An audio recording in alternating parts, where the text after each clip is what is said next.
However bad you think it is, it's probably worse. They're not the ones who actually run the government. It's the unelected bureaucrats in the administrative state. Over $500 billion that's spent every year right now was not even authorized by Congress in the first place. We expect certain agencies to be deleted outright. You tell me which white men were dragged out of their homes. It was hardcore conservative Republicans who had my back without question. That was mind-blowing for me. Vivek Ramaswamy just made a major announcement. He revealed that he's going to put his podcast on hold, but that's because he's going to start a new podcast with Elon Musk, and they're going to call them Dogecasts. Basically, they're going to be giving us updates on Doge, or the Department of Government Efficiency, talk about transparency. Here's what Vivek had to say.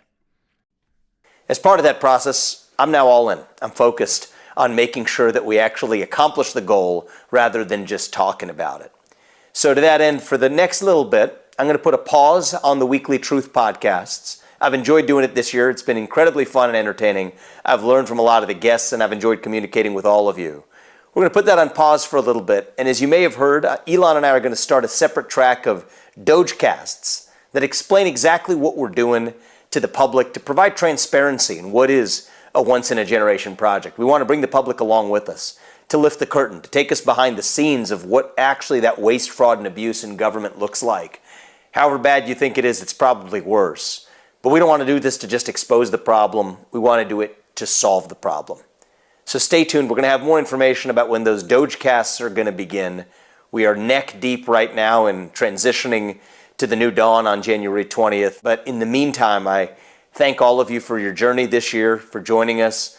I've loved doing the truth, and we're just going to put it on pause for a little bit to hopefully embark on this new chapter of saving our republic.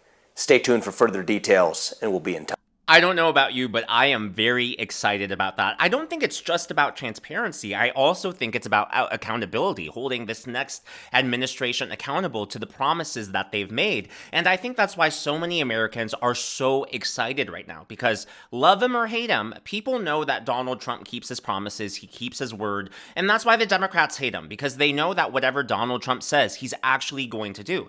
And look, I don't think they actually hate him because of his policy, because if you think about it, Donald Trump's policy really isn't that different from previous Republicans. I mean, take a look at abortion, for example, sending it back to the states and appointing conservative Supreme Court justices.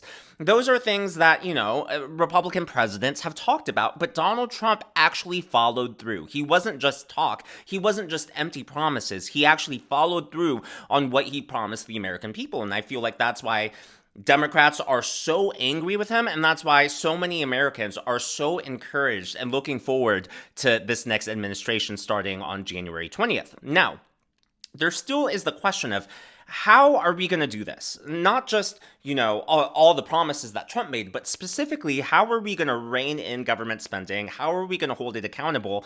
And Vivek Ramaswamy actually appeared on Fox News this past Sunday with Maria Bartiromo and revealed some of what that process is going to look like. And he detailed, not in politician speak, but he gave us details, practical steps as to what they would do in the administration to actually address this problem. Here's what he had to say.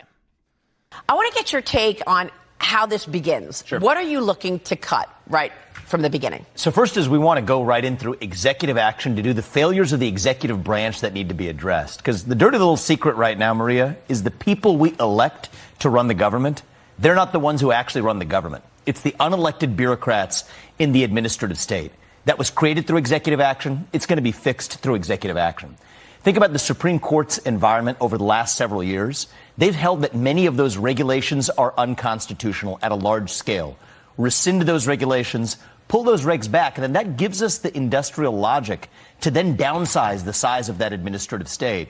And the beauty of all of this is that can be achieved just through executive action without Congress. Score some early wins, and then you look at those bigger portions of the federal budget that need to be addressed one by one. So I think that's one way to think about this is how can the president of the United States, who's been elected with a historic mandate, actually do the thing that the voters have voted for? They haven't voted for incremental change here this time, Maria. We have voted for sweeping change, and the voters actually deserve to get it. And we're focused on how to do that as early and as quickly as possible. So President-elect Trump just said on that soundbite that you're going to make recommendations. So you're going to make recommendations in terms of where to cut after all that you've just said. Then what? Look, we're not going to be cutting ribbons. We're going to be cutting costs. And so those recommendations are going to be on a real-time basis. But I do want to take a big step back and understand, for people to understand the scope of this problem. Over $500 billion that's spent every year right now was not even authorized by Congress in the first place. The Pentagon has just failed its seventh consecutive audit, nearly $1 trillion of budget. They can't even tell you where it goes. So I think part of this is exposing for the public the extent of that rot and waste, but then to take steps first through executive action and then laying the groundwork for broader change through legislation as well to rein in that deficit, to rein in that budget. And more crucially, Maria, I know we're talking about this in terms of efficiency, but there's something deeper going on here.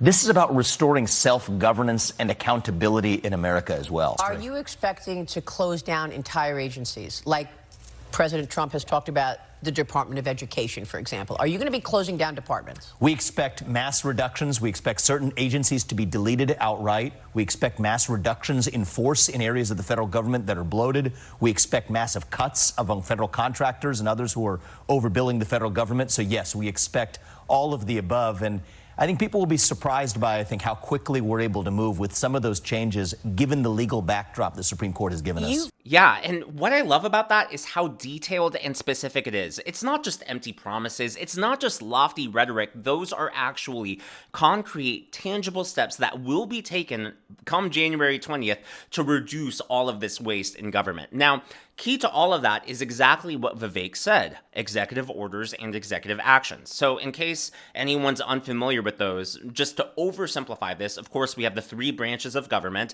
The laws and the budget go through Congress, but it's the president, the executive branch, who's actually in charge of carrying that. And in charge of that is obviously the president. Now, the president can give directives and can shape how those laws and how those policies are carried out through executive orders and executive actions. They're, essentially like the CEO, so to speak. Now, what's really challenging, though, is that even though the president is the head of the executive branch, they're basically working with their hands tied behind their back, right? So, for example, it's really hard to fire federal employees. Someone can really sit back, do nothing. Someone can flat out disobey orders and not get fired. It's really difficult to fire them. So how are you going to cut back all of this waste? How are you going to get rid of establishment politicians who weren't elected yet work in our federal government? Well, President Trump actually revealed the solution to that during the campaign, and he's talked about it again recently. This all comes down to Schedule F. And as you can see, this was actually published today, how Trump could disrupt the federal bureaucracy from Elon Musk to Schedule F. So that raises the question, what exactly is Schedule F? Well, on the campaign trail, Trump vowed to re-sign an executive order known as Schedule F, which would reclassify tens of thousands of civil servants into at-will political appointees. And well, if they're at-will political appointees, then that means they can also be fired at will. And that is just step one into helping solve a lot of this bloat. Now, they mentioned tens of thousands. I've read many articles on this. The estimates are about 50,000 federal employees could be classified or reclassified under Schedule F. Now, to put that into perspective, there are 2.2 million federal employees. So this isn't even 5% of the federal workforce. But hey, you got to start somewhere, right? And it's not saying that they would all get fired. It's just, hey, we're going to take a look, see where there's waste, see where there's fraud, see where there's abuse, and cut out the fat. And like Vivek said, there are lots of opportunities for that. And I am so here for it. I think people are excited, and because Trump is known for keeping his promises, I think people really have a lot of hope right now that, something is actually going to be done. Not just with the size of government, but I think this also impacts federal spending. We haven't heard about the deficit in who knows how many years. And this is going to be key to reducing the debt, reducing the annual deficit, which of course we need to do. Now, speaking of government waste, one of the angriest, most useless people in Congress, Jasmine Crockett, went on a tirade today. And I don't know about you, but to me, this tirade, this rant really struck me as kind of racist. is because you can then misuse words like oppression. There has been no oppression for the white man in this country. You tell me which white men were dragged out of their homes. You tell me which one of them got dragged all the way across an ocean and told that you are going to go and work. We are going to steal your wives. We are going to rape your wives. That didn't happen. That is oppression. We didn't ask to be here. We're not the same migrants that y'all constantly come up against. We didn't run away from home. We were stolen. So yeah, we are going to sit here and be offended when you want to sit here and act like, and don't let it escape you that it is white men on this side of the aisle telling us, people of color on this side of the aisle, that y'all are the ones being oppressed, that y'all are the ones that are being harmed. Why is it that Democrats always view everything through the lens of race? And by the way, has she heard of Irish Catholic Americans? I mean, do I have any Irish Catholics watching my channel? If so, let me know down below and I'll be sure to say hi. But seriously, if you're not familiar with that, Google it, because Irish Catholics faced a whole bunch of horrible things in this country. And look, I'm not trying to rag on America's history like the Democrats do. I'm just saying, you know, there are many awful things that happened in the past, and we study history so we can avoid repeating it. We want to learn from those lessons. We want to always strive to become a more perfect union. But, you know, white people, Irish Catholics have been victims of oppression. By the way, Jewish people, depending on where you descended from, Jewish people are classified actually as white under the U.S. Census. Are you telling me that Jewish people don't face any oppression, even here in this country? I mean, it's ridiculous. Affirmative action. And as an Asian person, I can tell you I've suffered from affirmative action. I had to score higher on my test scores, on my ACT scores, to get the same scholarship that someone else could have scored a lot lower on. I mean, it was a lot harder, a lot more competitive for me to get into college simply because of my race. And I actually, thanks to these lawsuits, now have proof. It wasn't just all in my head. So there is no, the left, they want to claim victimhood as if they are the only victims. But the reality is anyone can be a victim, but they are the ones who live in it. They're the ones who make it their entire identity. It's just so sad, and it proves that the Democrats are doubling down on the exact same rhetoric that lost them the election, the exact same extremism that pushed so many independents away. Hey, if you guys don't want to learn your lesson, I'm all for it, because hey, I'm really liking what I'm seeing from the second Trump administration so far. So if you want to double down on stupid, go right ahead. Seriously. And by the way, I just want to point out, unless I missed something, but I don't think anyone who was dragged across the ocean, as Jasmine Crockett put it, is still alive. Neither is anyone who did any of the dragging. Like, they're all dead. Long dead. And let's just do a thought experiment here, okay? Just a thought experiment. Let's say the government had a slush fund for descendants of slavery, and if you wanted, you could actually relocate back to Africa, and the government would pay for you. Do you really think that Jasmine Crockett, who makes $200,000 a year as a sitting congresswoman, would actually take up that deal? Do you think she would actually move out of the country, go back to Africa? No, of course not. She would be offended that I even suggested it. Again, just a thought exercise. She would much rather play victim, even though she lives the most privileged life. I mean, she's within the 1% of the 1%. Not just her salary, but the fact that she's in a position of power in Congress, in the most powerful country in the world. So please, don't play your victimhood BS with me. It's not cute. It's not funny. You're not going to pull one over me. It just, no. Now, there's this lady who's going viral. She lives in the North Carolinas. She lives in North Carolina. Her name is Emma Churchman, and she actually used to be a hardcore liberal. And when Hurricane Helene came through, she was stunned at who was helping her and who wasn't. Obviously, there was the whole controversy with that FEMA lady, right? The one who told her team not to go to any houses with Trump flags or Trump signs. But take a look at what Emma Churchman posted. And I don't think anyone will be surprised, but it's nice to see people get red-pilled by real-life events. Yeah. And really calling myself out in my own journey of going from being a liberal Quaker and then living in rural Appalachia for 12 years and going through this hurricane and realizing like it was not the Democrats that helped me. No, it was hardcore conservative Republicans who had my back without question. They just jumped in and did whatever it took. And that was mind-blowing for me. Yeah, for those of you who've watched the channel for a while, you know that I grew up in the South, and that's been my experience as well. So, like, I was raised up north. We moved down south, you know, right before I turned into a teenager. And I remember, well, that's a story for another day. Well, actually, no, it's not that long. But I remember when we visited the first time, when we were looking at houses, I remember my first thought was, oh my gosh, people here have shoes. I mean, if you want to talk about indoctrination, like the education up north was so bad when I was in elementary school that I thought people in the South like wore overalls, like chewed on straw all day. So when we were coming here visiting houses, I was like, they have shoes. Like, they look just like the rest of us.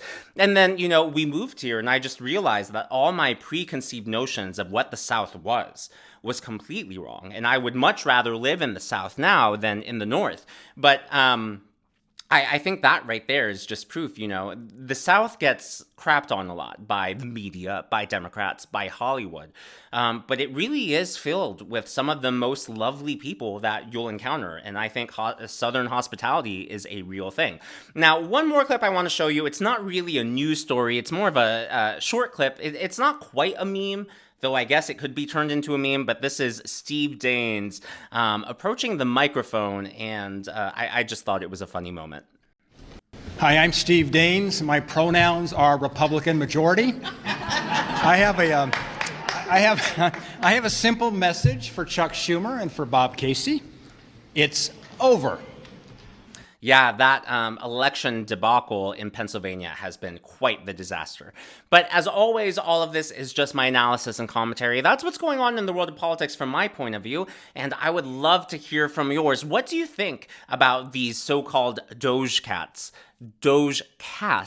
coming up from, though Doge cats would be kind of cool, I'm not going to lie. I don't know how you would do that. Would it be like a dog on one side and a cat on another, or would it be like a dog on this end and the cat on this? I don't know. I don't know. Doge cats. I kind of like it. But what do you think about those Doge cats? Are you excited to listen to them? Do you plan on listening to them? And then what do you think about just Doge in general? Do you think, you know, is it just a public relations stunt and they're not going to get anything done and it's just empty promises? Or do you actually think that Trump is going to be able to deliver on these? I mean, they're not just promises. These are historic promises. I really think if he's able to pull this off, and you know what, he pulled off the most stunning political comeback of all time, but if he's able to pull this off, I really think we're on the verge of a new golden age for the country. And it, you know, as a young person, it gets me really excited. And I think a lot of people, to me though, like, it's just exciting. I think, I don't want to ramble for too long, but I think what excites me the most is the fact that Trump is willingly, through every action, passing the torch to a new, younger generation. I mean, you see the Democrats still stuck in their old ways, clearly haven't learned their lessons. I wouldn't be surprised if they run another old person the next election. And no offense, and I know I have older viewers, and I don't mean anything by that. I think you know what I mean, though. Like, it's time for the relics of Nancy Pelosi and Chuck Schumer to go bye-bye and usher in a new generation of leadership, new blood into Washington, D.C., and get rid of all that stale air that's just sitting around and doing nothing. If you haven't already, please be sure to give me a thumbs up. I know it's a simple thing to ask for, but it really does help me in the algorithm to reach more viewers like you. Be sure to smash that subscribe button and to check out one of these videos.